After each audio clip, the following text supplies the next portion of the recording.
ఆకాశంలో అలలాగా పోయే ఆ పక్షులనే చూడు, అనుకున్న గమ్యమెంతున్న గాని అవి ఆపవు తమ పరుగు.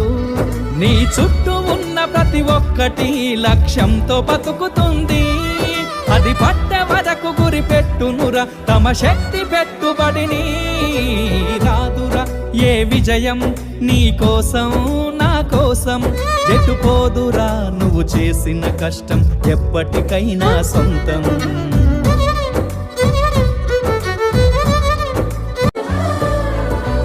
ఎంత చేసినా ఎదగలేదని దిగులు చెందబోకు, ఆ లోపమేడుందో మనసు దీపాన్ని పెట్టి నువ్వు వెతుకు. అతుకులమయమని ఎక్కిరించకు బతుకు పుస్తకాన్ని, అది చితిలో కూడా బోధించునురా ఏదో అర్థాన్ని. రాదురా ఏ విజయం